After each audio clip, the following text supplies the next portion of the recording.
So we're going to imagine that we live in a house that's in harmony with the surrounding environment, okay, which lives by itself, never freezes in the winter, and doesn't overheat in the summer,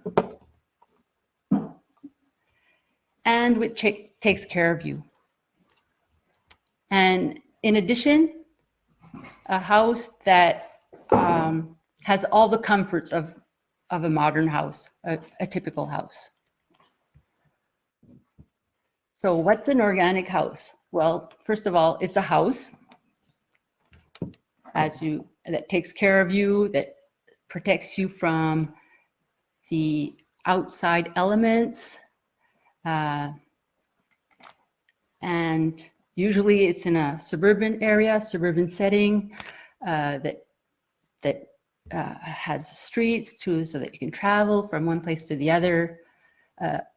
And typically a house is connected to external inputs, right? So for energy, so you have electricity for your heating, for your hot water, for your appliances, and usually also connected to the drinking water systems and the sewer systems also from the municipality, right? However, we know that this typical house is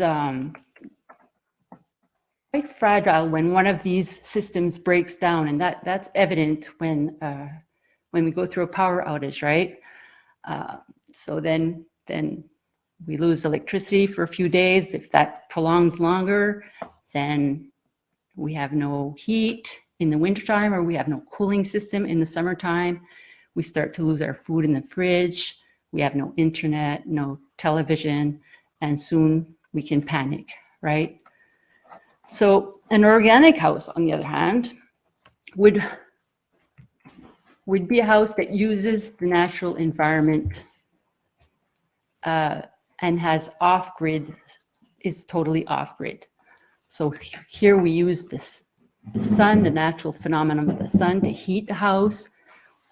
We use windows to collect this heat and use thermal mass to keep the heat in a comfortable area inside the house all year round. We collect rainwater from the roof, from the metal roof, and store it in reservoirs in the back of the house that are buried and that provide all the water for the typical house usage. Now, this is our house, and we'll do a virtual tour of the of our organic house in a minute. But let's start at the beginning. Where did we get this idea? So we started thinking about an alternative way of building a house in 2016. My partner and I, Jacques, we thought of other methods like cordwood houses that you see here, or even bale houses that you see here. Some of our friends had built these houses, and they used ancient techniques, but in a modern way, and they worked with the environment, and that attracted us a lot. We also happened to fall on a story of a retired couple that built their own house off-grid in Ontario. And this inspired us, and we wanted to know more about this type of house. So in 2016, we went to visit in Taos, New Mexico. Now, Taos, New Mexico is where Michael Reynolds has developed over 40 years a new way of building houses. So when we went to Taos, we met Michael Reynolds. He's an architect, and we met him, and we also, during our 1 month stay, we worked on building a house that was designed to be off-grid, to use solar energy, passive solar energy, and to harvest rainwater. It also, one of the goals of Michael Reynolds was to use as much recycled material as possible and to be self-sufficient. That was his design. That was his mindset to design this house. So when we got back, this was our stay in Taos, New Mexico. So when we got back, we hired an engineer to draw the plans for our house, and we started planning for our construction. So we can just go through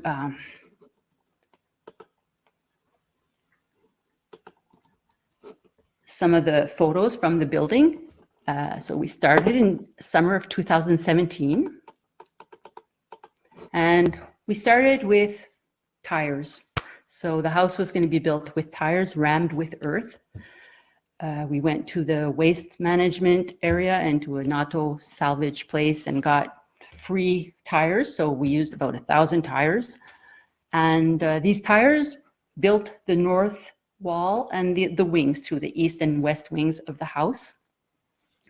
Basically, they're filled with earth, about 3 barrels of earth. It goes into each tire and it's pounded there. So here are just pictures of our site. We had a south-facing site with a slight slope. We excavated it, and then we started our build. So here you see the garage outline with the first few tires.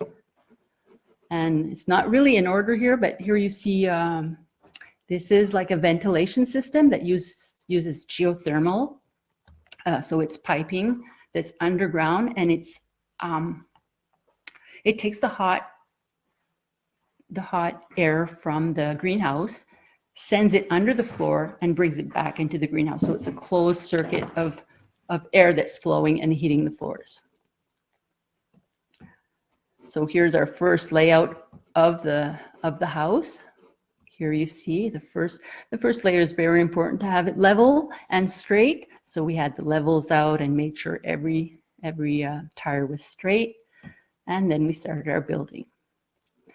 At around the third course of tires that we laid, then we started adding these earth tubes. So we have 3 earth tubes that go from the inside of the house to the outside. So we're intaking air.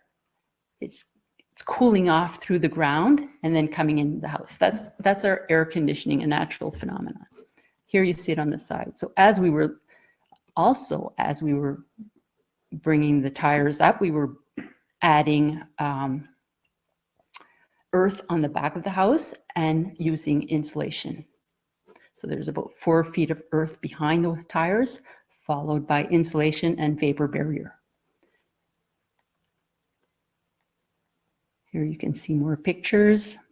Again, going up until 6 tires tall. So that's when we had to stop for the winter and cover everything up. And then we started again the next spring. So again with the tires, and each tire is laid back into the ground about 1.5 inches. So each row is 1.5 inches further in than the previous row. And that spring we got the cisterns ready. So 3 cisterns to collect the rainwater. These 3 cisterns can hold 15,000 liters of water. And basically they're buried behind the house on the north side. So here you see the cisterns that are laid down in back of the house, and the piping that's going into the house, into the garage. They're also connected on the top for overflow. So when there's too much water, it goes in the front of the house, away from the house. Here we had to clean the tanks before we put any water in. And then we slowly buried the tanks and insulated the tanks. And then some concrete work here. These are buttresses that kind of give extra support for the tire wall. And here you see the 3 cisterns here with their opening on top here. So this is where the rainwater will go in. Also here you can see preparation for the bond beam that will be on top of the last tire. So there's actually 9 rows of tires. And on the 9th row, then there's the bond beam. That's the beam that will go all across the back of the house. Here you can see it better. And so these can walls are just basically the forms that will hold the bond beam when the concrete is poured. We used can walls. Now, these are just a way to reduce the amount of concrete that's needed and recycling too at the same time. Here you see some, so we got the plumber to put in some plumbing here before the house was finished, more plumbing. Here you see the buried tanks, and they're insulated on top here. You can see it right here on the bottom.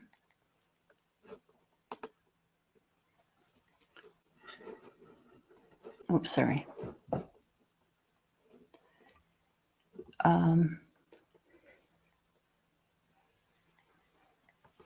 Let's see, keep going.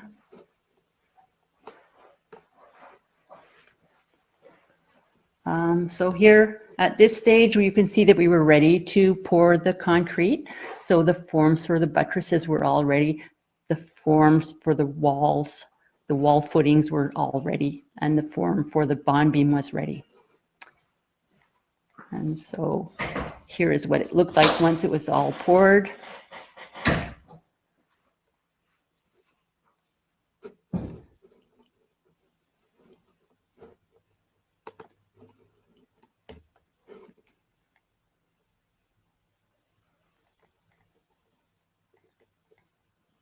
So, whoops, okay, I lost some. We put on the roof just before winter, but weren't able to move in yet. So we kept working on the inside walls. Here you've got the roof finished. So it's a metal roof, 250 square meters. And that goes into 3 tanks. 1 millimeter of water of rain, 1 millimeter of rain on a 250 square meter roof gives about 250 liters of water. So here we're building can walls and bottle walls. So this is a wall that has both can and bottle. And then once the cans are done, we cover them up with mortar, but keep the bottles visible to let the light in.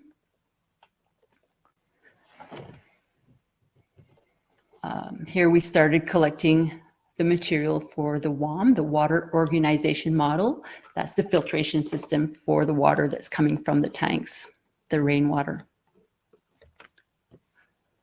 We installed the windows by professionals, and these are high heat gain windows, all the while stopping the cold from coming in.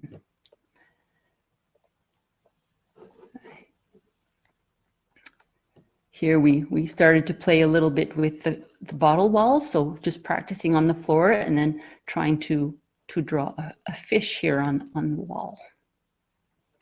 And that's interesting about building your own home. You can bring some creativity into it and build crooked walls and add curvatures in the walls as we want.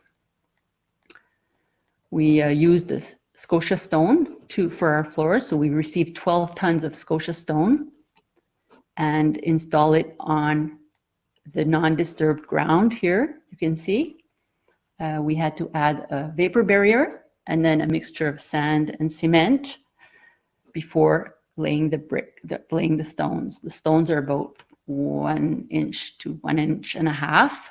So this is going to provide a thermal mass for the house also.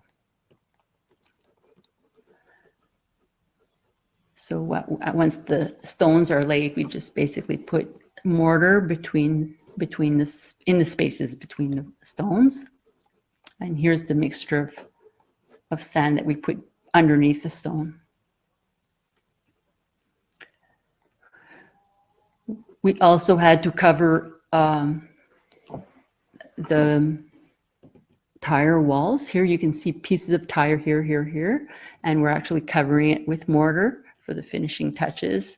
And eventually we paint it with natural earth pigments in a lime wash. So that's about all the photos I wanted to show you. We could actually go to the virtual tour. Hi, so we're starting outside and we'll work our way into the house. So as you can see, the house is built long and skinny, so it's 100 feet long by 30 feet wide. You can see that we have 9 solar panels on the roof. Each panel is 380 watts and provides the electricity for the house. You can also see 2 solar chimneys. Those are used to evacuate the hot air in the summertime. So let's work our way behind the house. Here we have our east entrance with door and garage door. The wings are made with tire walls covered with cement. And as we go around the house to the north side, we see that it's buried, and we have a roof that's 250 square meters and provides the rain for all our water use. So each time it rains 1 millimeter, the roof captures 250 liters of water. There's 3 spouts that come out and feed the cisterns that are buried and insulated under the ground. So basically it's just a small filtration here at first, and that provides all the water for the house. Here we see the chimneys are on the back. They're open right now with rocks that are used to counterbalance the opening and closing of the chimneys. You may have noticed some white pipes sticking out here. These are actually the earth tubes that go underground and into the house, takes the hot air from outside and cools it through the earth to bring cool air into the house.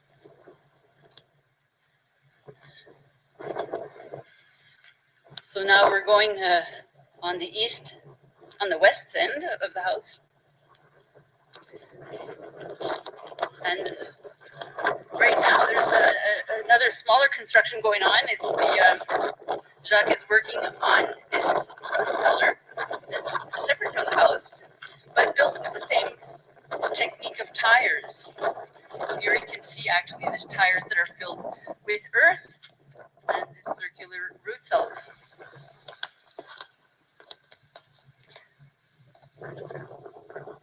So now we're at the western entrance, and we'll go into the house.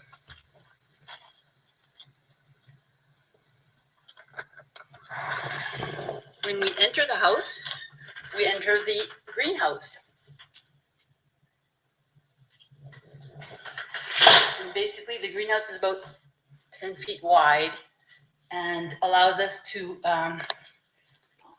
have gardens. So we have 3 gardens along the house that are connected, and we've been trying to grow things. We just moved in November, so we started with tomatoes and kales and stuff like that, and it seems to be doing fine. So we can go across the house through the greenhouse, and I had talked about the chimneys, the solar chimneys, and here you can see it's basically just a rope that we can pull to close.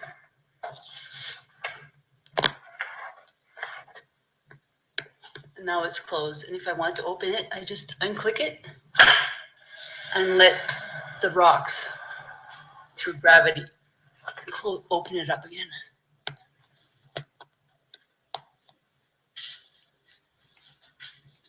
So here we can enter the first bedroom.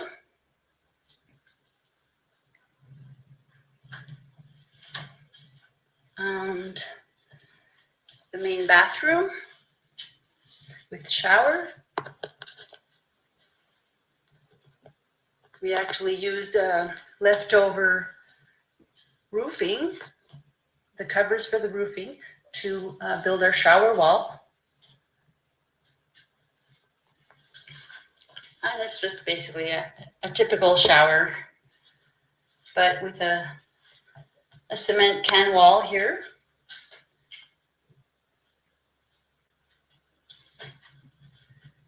And we can go back into the greenhouse.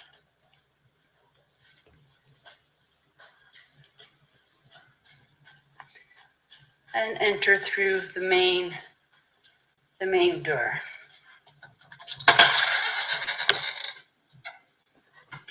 It's the main living area with living room. And basically a small wood stove, a typical kitchen with propane stove, and the greenhouse. So here, if we look in the greenhouse, we have incorporated into the floor, I don't know if you can see it, it's a compass. So it's showing south here.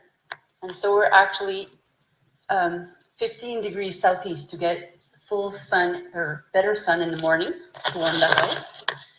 And also we also incorporate into the floor the marks for the solstice and the equinox. So summer solstice, when the sun is really high in the sky, the sun hits around here at noon.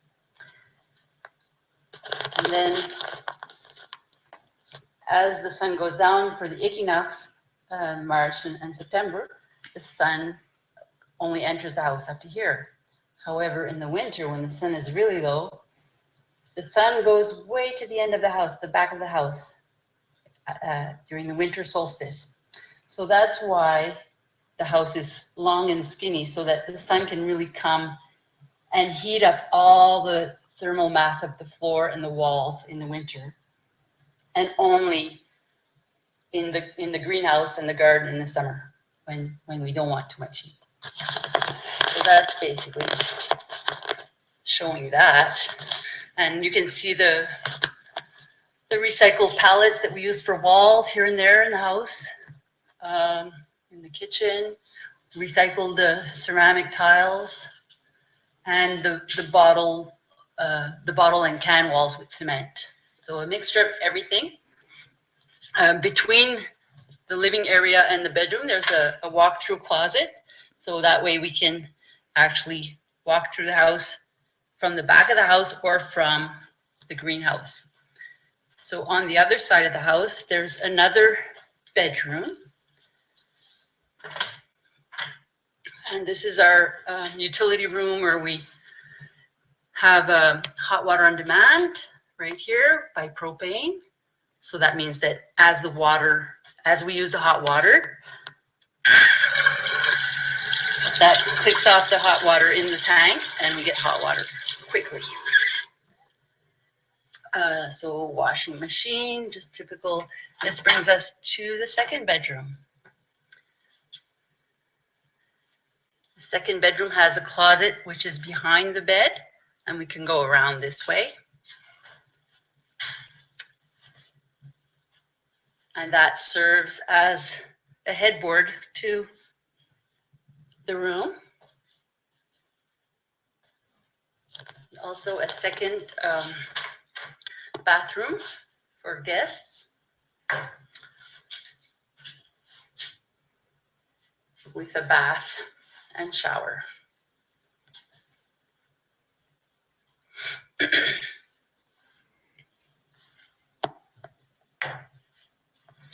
Work area. And here you see, this is the actual, this is actually a buttress.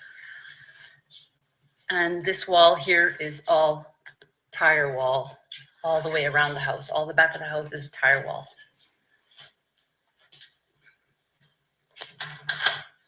Let me just bring you back to the greenhouse.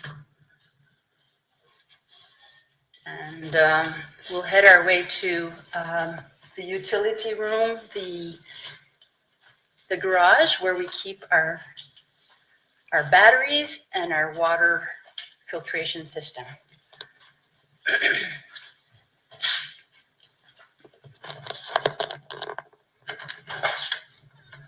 In the garage is our third planter. So the water, there's a gradient that goes lower and lower. So the water starts at the other end and comes here to this end, where there's a pump that recirculates the water back to the western planter, and the water can recirculate. We can add water and don't have to water the planters. So here's the garage. So we'll start with the water filtration system. So here we have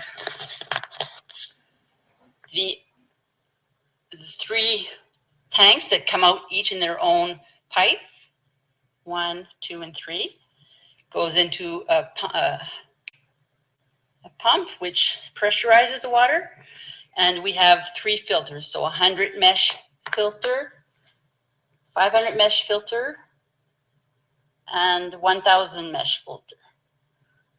And also we have the ceramic filter, which is a 6-candle ceramic filter for potable water, for drinking water. And it's the equivalent of a UV system, and gets rid of everything smaller, up to everything as small as 0.9 microns. And then the water goes into the house through all our system. Next, we have the inverter. Now, this is where all the electricity from the sun, from the solar panels, comes in and is managed by the inverter that takes direct current and turns it into AC, alternate current. And it stores the energy in these batteries that are in this box here. So we have 8 batteries that we can see here. And that system is basically all put into a regular electrical panel. So all the house has just regular electrical outlets as any other house. But however, we're not connected to NB power. We're off grid completely. So this provides all the energy we need. We have a backup system, that brown cable, that black cable up here is for hooking up to a generator in the event that we would run out. We haven't had to use it yet. And that, after 2 hours of charging with the generator, it charges the batteries back to full, which is what we want. So basically that's everything, and I'll get back to you with questions when we get back to the presentation. Thank you. Okay. Je reviens à la présentation. Perfect. Thank you so much, Monique. Ça plein écran. We'll just give them a second. Ça ici, là, mais ça plein écran. Right. Puis, va dans Share. C'est ça. There you go. Okay. Great. Yeah, so sorry about all the Sorry about all the technical difficulties. No, it's okay. No worries. It all turned out. We'll see if anyone has any questions. I don't know, Daniel, do you have any questions? Yeah, first of all, that was a fantastic presentation. So thank you for all that information. And there may be some coming in the chat there, but I certainly have some questions to ask. Okay. And so my first question is, in terms of finding the expertise, if somebody is interested in building a house, anywhere like this in our region, but doesn't really know how to approach it or even how to start this, do you have any recommendations on where they could find some resources to get them started? So yeah, we're definitely available to help out with any questions or technical help. However, there's a lot of information out there on the internet. Our organic house is not an earthship, but it's inspired by the earthship. So earthship.com is a site that gives a lot of information on how to build this type of house with tires and the water harvesting, the rain harvesting systems. I mean, we used that site. We went there to visit, so we have that information, that knowledge also. There are other houses like this around in New Brunswick, Nova Scotia, PEI, and we also help each other. So if we have questions, we talk to each other, we share our knowledge, our expertise with each other too. So I know that the couple in Rothsay near St. John, they helped us a lot. Any questions, we went to them, and otherwise through internet and through research. Awesome. Excellent. I have a follow-up question, if that's okay. I just wonder, how much of the house would you say that you and Jacques built yourselves? Like, I know you said you had professionals like for the windows and the wood part and plumbing and stuff, but how much of it would you say that you did yourself? Yeah, so I didn't really calculate the percentage. That's okay, but like a lot of it, right? Like, yeah, so a lot of it. So the first 2 years, it was basically just us. The 2 first summers, the tire work was us and help with family and friends. Then the plumbing, we had it all done professionally. The electricity, we had it all done professionally, and the solar panels professionally. The windows, all professionally too, installed, and also the framing of the windows was done professionally. The excavation, the first excavation was done professionally, and that's about it. The rest, I think that's about it. Yeah. The rest we did ourselves. The interior walls, the washrooms, the floors,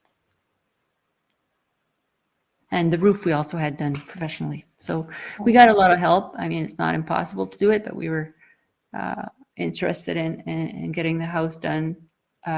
Well, certain things we had no expertise in, so it was easier to get professional help. That's shorter in time. Other things is just to save time. We got help.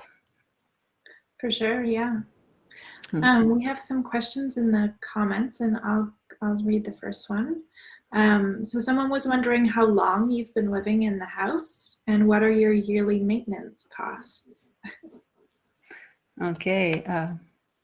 Well, we've been here since November of last year, so not very long. We haven't really calculated yet anything, but we have no bills, no electricity bills, we have taxes that we pay, and maintenance. There hasn't been maintenance yet because it's all brand new, quite new. But we don't foresee anything outside of the regular maintenance of, I don't know, broken doors, or I'm not sure. For sure. And then another question was, they're wondering if it's more or less expensive than building a similar sized regular off-grid home. And I don't know if you know that, but Is- uh, a regular size off-grid home? yeah. I guess they're So- wondering if you saved a lot of money by using tires, maybe, is the question. Definitely, we saved a lot of money by using tires. It was time consuming though. So, but just a regular house, I know that some studies have shown that this kind of house compared to a regular house of the same size with the same standards or the same comforts of a home with the same surface area come about the same cost. So that's what the analysis is showing now. We found that, yeah, it falls within the typical house cost per square foot, right? So if it's another off-grid house, I figure it would be equal or less. For sure, yeah. Perfect. I can jump in with another question there. Great. And so, did you find it difficult to source any of the materials locally, or find any of the sustainable tech locally in our region? Like, were there any challenges in that respect? Yeah, our goal was to get as local as possible. So, and also the professionals that we worked with, the carpenters, the solar panel, the electricity, was all local people. So we asked them also if they could try to get local products also. But it's difficult. It's not easy to get locally produced. For example, the inverter was from US. That was, to get a good quality inverter is very important in an off-grid home, and that we had to go outside of the area, but we purchased it through a local solar company, but they were able to find an equivalent to that. Otherwise, we got we used the earth around here. We used the sand from around here. Locally, windows as much as we could. Yeah, as much as we could, let's say. Excellent. And I see another question in the chat room. So, are there any moisture concerns or issues with the greenhouse? That's a good question. That was a concern of ours. I mean, the greenhouse is separate from the house by a wall of windows, and but no moisture issues at all so far. I mean, it hasn't been a year, but no moisture issues. It is a little more humid because the planters do need watering regularly, but nothing. We haven't noticed any moisture issues at all. Good. And another question there I see in the chat. So, after less than a year, would you do anything different? A few little things. I'm trying to think off the top of my head. A few little things that we would do different.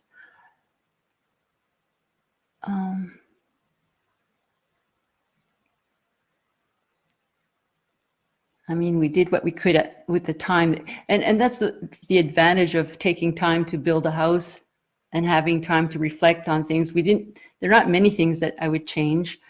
Right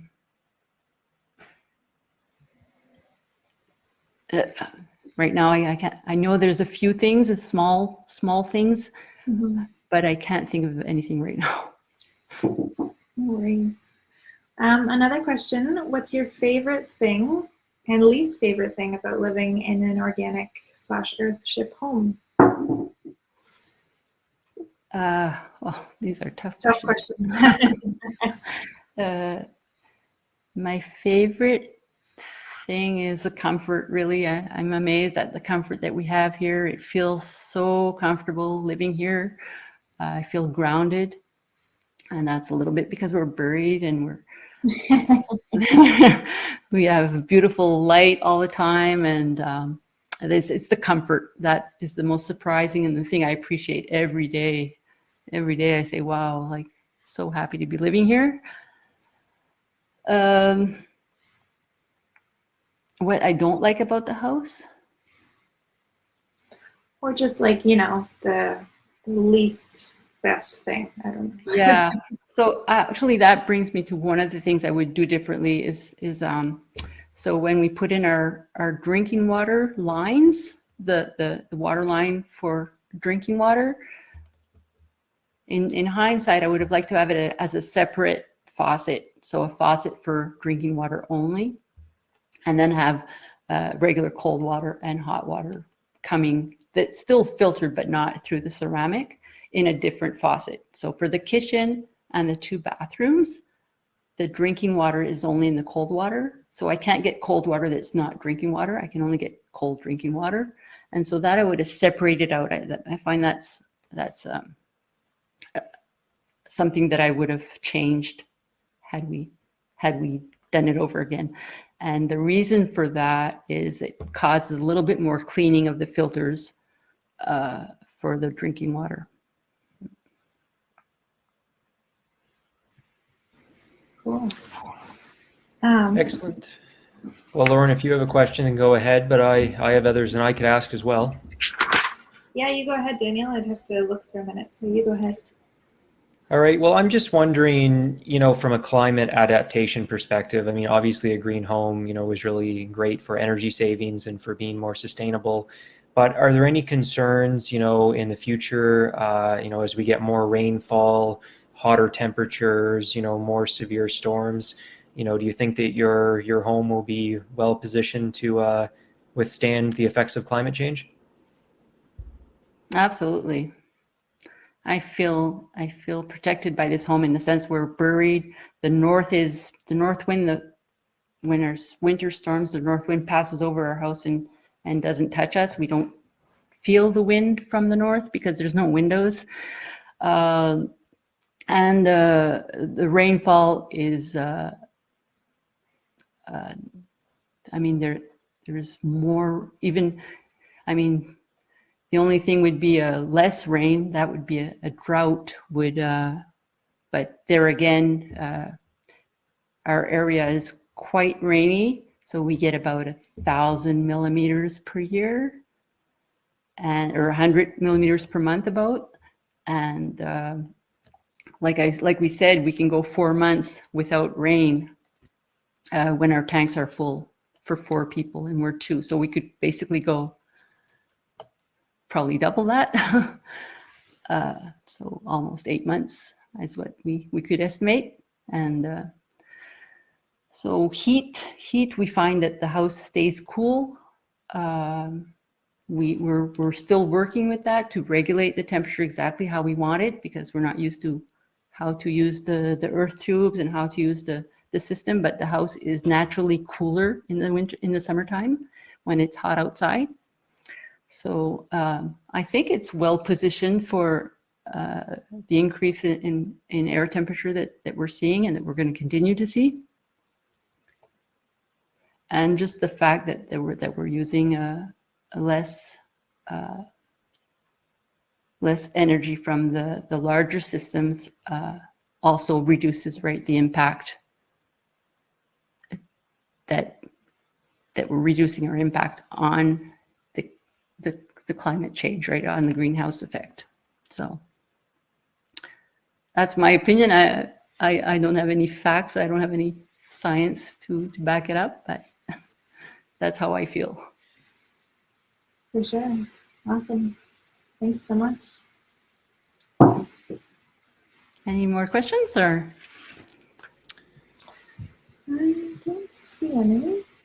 Oh, someone's typing. Looks like they might be typing one. I'll squeeze in one final one just as we're wrapping up here. And I'm just wondering, when you started into this process and, you know, through the process of building it, we don't have many homes like this. well, anywhere in the world, and certainly not in New Brunswick. Were there people who were quite skeptical that you would be able to pull this off? If they were skeptical, they didn't say it. We actually got a lot of encouragement, a lot of friends and family that were like, it would encourage us actually on the other side. So I'm sure they were skeptic a little bit though. At first, it was kind of an out of the box idea, and to build a house with tires is something that's new and different and a little crazy even to us. But when we did see it, when we were in Taos, that's when we went, when we were sure we wanted to go ahead with it, and that's the way we were going to go. But before we went into a house and lived in those houses, we had all those doubts and skepticism too. So I don't blame anyone for being very skeptic when we started talking about this. Before we started building, we actually met our neighbors. We have 1, 2, 3. We met our 4 neighbors and explained to them a little bit what we were going to do. And they were all encouraging. Anyways, they didn't tell us we were crazy. So. Good. And obviously you're not, because it worked out really well and you have a gorgeous home. It did work out well.